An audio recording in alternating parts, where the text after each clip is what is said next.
When I first became a mother, I promised myself that I would give my child every opportunity to grow, to learn, and to discover life in his own unique way. I wanted to protect him from harm but never shelter him from the beauty and complexity of the world. My son Eric was growing up fast.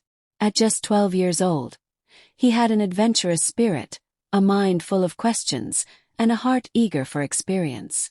I had always encouraged him to be curious, but there were some things I had held back, thinking he wasn't quite ready. Until that one day when I decided it was finally time to let him experience something for the very first time. Something simple yet transformative, and his reaction shook me more than I could have ever anticipated. It started on a bright Saturday morning in early spring. The sun was peeking through the curtains, birds chirped outside, and Eric came bounding down the stairs with a kind of boundless energy only a preteen could muster. I was sitting at the kitchen table, sipping my coffee and scrolling through my phone. Eric skidded into the kitchen, barefoot. His hair tousled and his eyes bright with excitement. "Mom, can we do something fun today? Something different?" he asked eagerly. I looked at him and smiled. I had been thinking about this for a while now, planning the right moment. Maybe today was the day. I set my coffee down and motioned for him to come sit across from me. "I have an idea," I said, watching his face light up. "But it's something you've never done before. Are you ready for a little adventure?" His eyes widened. "Yes." "What is it?" Paused, building a little suspense. "I'm going to let you experience something that I loved when I was your age. Something that taught me patience, responsibility, and a lot about life. It's simple, but it can change how you see the world." Eric leaned in closer, clearly intrigued. "What is it, Mom?" "We're going to go fishing," I said with a grin. His face froze in surprise for a second. Fishing was something he had seen on TV and heard about from friends, but he had never actually been. I had thought about taking him before, but there were always excuses. Too busy, not the right season, not the right moment. Today there were no more excuses. "Fishing? Like real fishing? With worms and stuff?" he asked, half excited, half skeptical. "Real fishing," I confirmed. "With worms, hooks, rods, and patience." Eric's initial reaction was mixed, but after a few seconds, he smiled and nodded. "Okay, let's do it." I packed us a lunch, grabbed the old fishing rods from the garage, and dusted off the tackle box that hadn't been opened in years. Eric buzzed around the house like a ball of energy, asking 1,000 questions. "How do you catch a fish? Will it hurt the fish? Will we keep them? What if I fall in the water?" I answered every question with as much enthusiasm and honesty as I could, proud of his curiosity. The drive to the lake was filled with chatter. Eric pressed his face against the window, watching the world go by. I chose a quiet spot, away from the busy parts of town, where the trees leaned over the water and the breeze smelled fresh and earthy.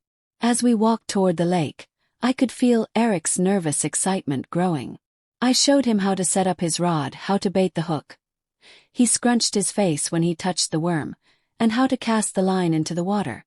His first few attempts were clumsy. The hook would plop a few feet away or get tangled in the bushes behind us.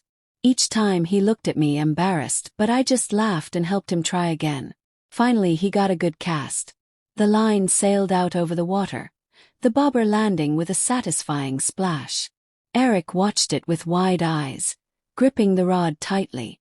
Now came the hardest part, waiting. First Eric was fidgety.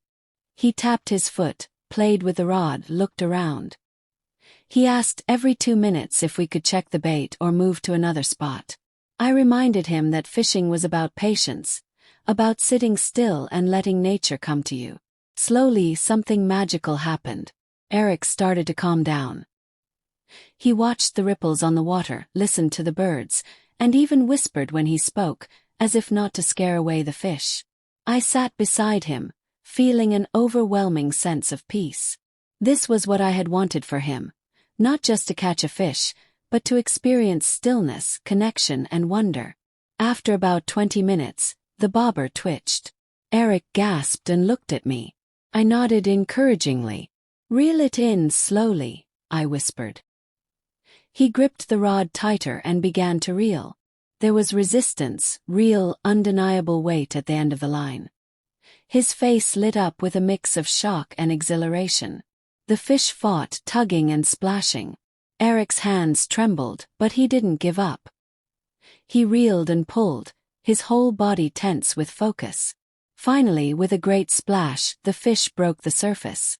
It was a beautiful sunfish, shimmering in the sunlight, flapping wildly.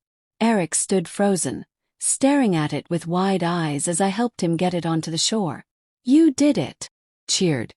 He looked at the fish, then at me, and for a second I thought he might cry. His face was a perfect mixture of amazement, joy, and something deeper. Reverence, maybe. "I caught a fish," he said in awe. "Yes, you did," I said, ruffling his hair. We admired the fish for a moment. I explained how we needed to be gentle, that we could either release it or keep it if we planned to eat it. Eric made the decision himself. He wanted to let it go. Carefully, he knelt by the water's edge, hands trembling, and released the fish back into the lake. It darted away, leaving behind a small, rippling wake. Eric sat back on his heels, staring at the water. "That was amazing," he whispered. The rest of the afternoon passed in a golden haze. We didn't catch many more fish, but it didn't matter. Eric had found something else, an understanding of patience, a respect for nature, a pride in his own ability. Watching him, I realized how powerful simple experiences could be. I had thought fishing would just be a fun activity, something to fill a Saturday. I hadn't expected it to become a memory that would shape the way he saw the world. Later on the drive home, Eric was quieter. He gazed out the window, thoughtful. Finally he spoke. "Mom, I get it now." "Get what?" "Yes. Why you love stuff like that. It's not just about catching the fish, is it?" "No, it's not," I said, smiling.